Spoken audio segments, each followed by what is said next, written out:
What's going on, everyone? It's Mike back again, and it's kind of like a debrief show.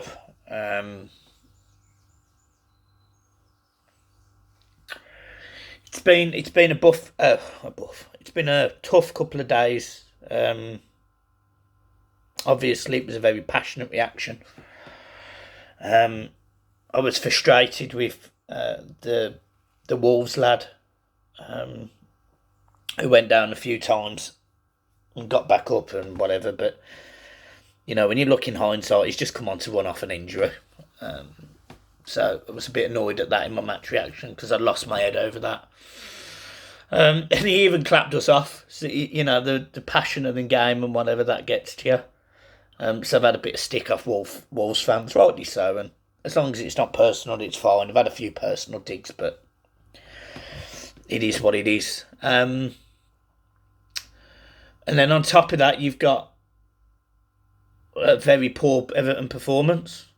It was a shocker, really. Wolves were very, very clever. They played a different way in the first half, which essentially calmed down the crowd, probably got our backs up a little bit, got us a bit angry, and managed to change the emotion in the game. And in the second half, they used it to their advantage. They were more aggressive, more attacking, knew the press better, knew where to press. It's almost, the manager's done a fantastic job at Wolves. So it was just frustrating to see how, Wolves could go from one extreme to another, play two different styles and essentially get a job done.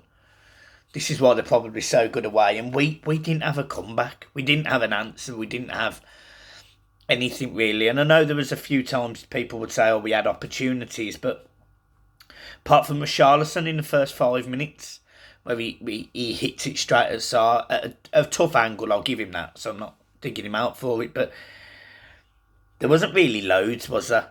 There was a free kick over the bar. There was a couple of crosses into the box, which Richarlison couldn't quite get on the end of.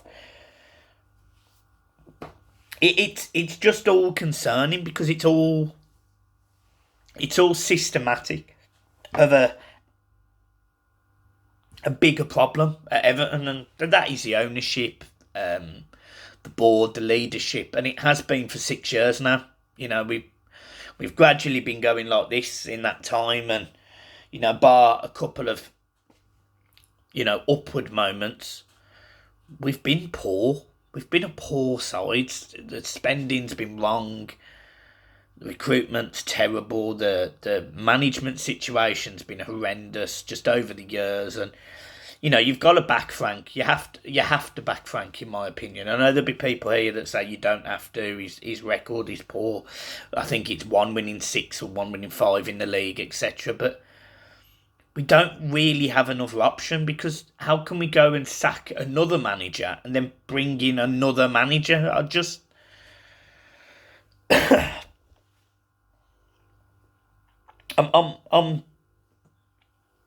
struggling. I'm struggling as a football fan. I'm struggling. We also went viral on a Liverpool page for John's end of reaction, where he was obviously getting upset. And it's difficult because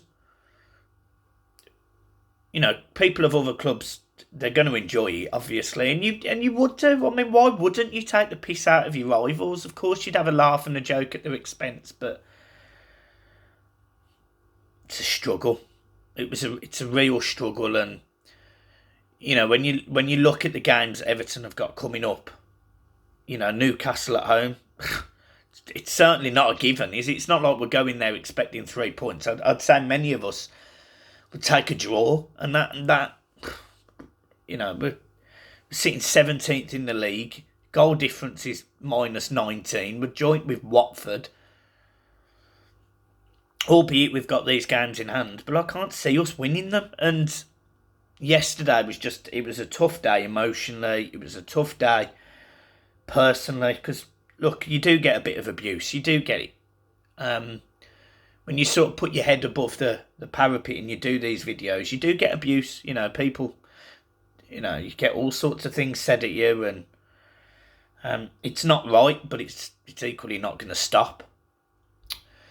So it was just a tough day, and you know, when you're coming out of the game and you sort of accept it. Like I accepted on Sunday that we were going down, and we shouldn't. We should fight to the end. We absolutely should fight to the end. But it's so hard.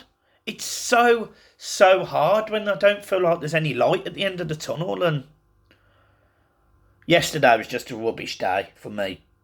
Like personally, it was horrendous. And I'm sure there'll be, as there was on Sunday, lots of Liverpool fans who will laugh and joke about this video, which, you know, that's their prerogative. I don't hold anything against them for it. You know, we've all done the same. We've got a song, haven't we? Everton win and Liverpool lose. So, but it's tough, man. And you know, I want to see more from the players. I want to see more fight. And I felt like at moments there was, and I also felt at moments we just lay down. I felt like it was chalk and cheese between some players. I felt like it was arguably the worst performance I've ever seen of Decore's.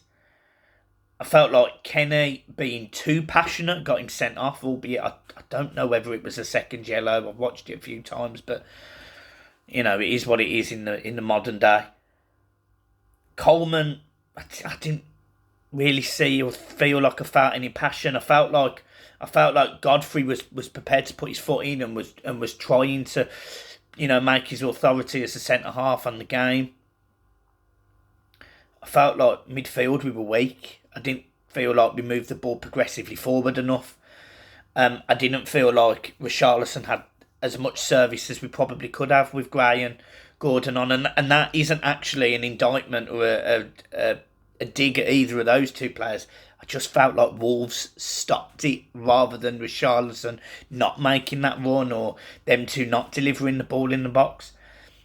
For me, the game was won and lost in midfield, and you know, Wolves used their two midfielders, Moutinho and Neves, very well. They both defend together and they both carry the ball well. They both pass the ball well, and everything flows around them. And you can't say the same about Everton's midfield. Decore went backwards every time. Donny van de Beek went sideways or didn't feel like he had an option, and quite often put his arms up, or you know, was disappointed at the lack of options that he was given in front of him. I don't feel like Dele Alli changes that. I know Allen's been poor, but I do feel like Allen will try and find a forward pass, whether it works or not. But I also felt the same of Decore. I felt like Decore would do that. And this game was just really disappointing for that thing, them moments. And it's tough. It's tough because I do think we're going down. I really do. I think we're going down. But I don't want to think that. I want to be positive, but I don't know how. I don't know how, and there'll be lots of people who, as I say, laugh and joke about this video, and I get it, but you know when you feel like you're rock bottom? I sort of feel like that in a footballing sense. My life is good apart from that. You know, I love my job, I love my family. You know, I've got some exciting things, you know, I'm going to Florida in the summer, etc. But Everton's, it wrecks everything. It wrecks everything. It's not good for your mental health. It's certainly not good for you. You know, for anything. We can't win games. It's not like you come out there with a smile. You know, we've won 6 games this season, and most of them were at the start of it, other than Arsenal and Leeds and Brentford in the cup. We haven't been positive about wins. You know, we were not. I would argue that none of us were positive about beating Boreham Wood. It was expected, and we made that a difficult game in the first half. So I don't know what to expect. I just don't know what to expect. I don't know whether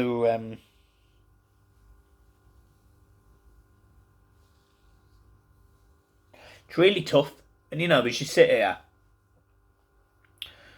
you know, it's 5:30 on a Tuesday, And I'm sitting there dreading the game already, knowing I should be recording a match reaction today, match preview today for the Newcastle game, but I'm struggling for that drive and that motivation, not because of you guys, not because of the audience and your fellow fans that support me and have been there in a couple of really tough days personally.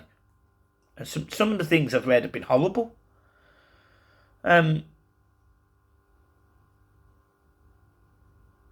You just sit there and you just think, is it worth it?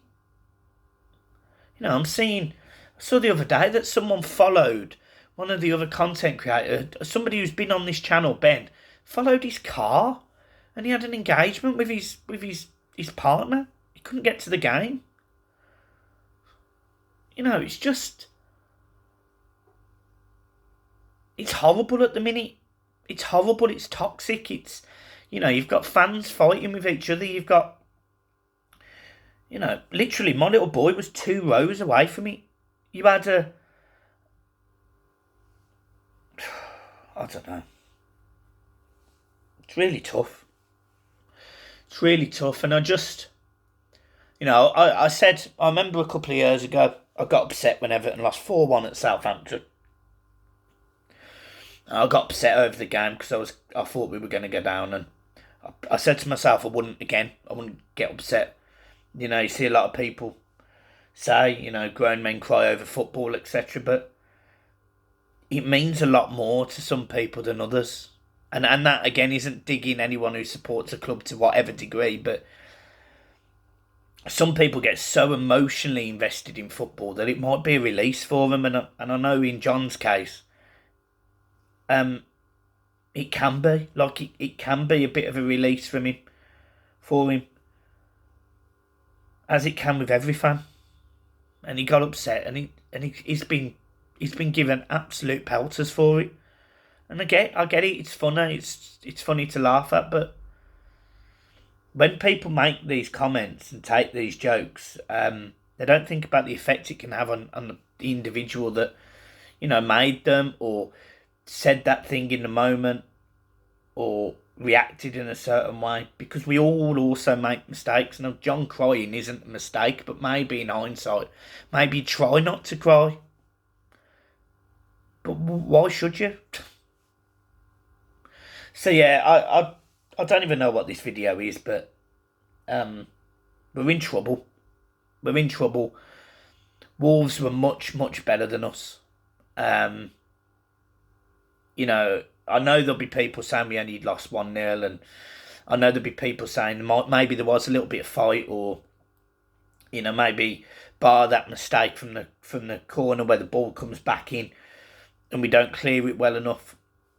These are the things that get you sent down. So they are mistakes, they are issues, but it is what it is. That's where we are, and I don't see it changing. So anyway, I just wanted to leave this video there. Thanks for your support and love. Match preview will be recorded tomorrow night. And I'll see you soon, guys. Peace.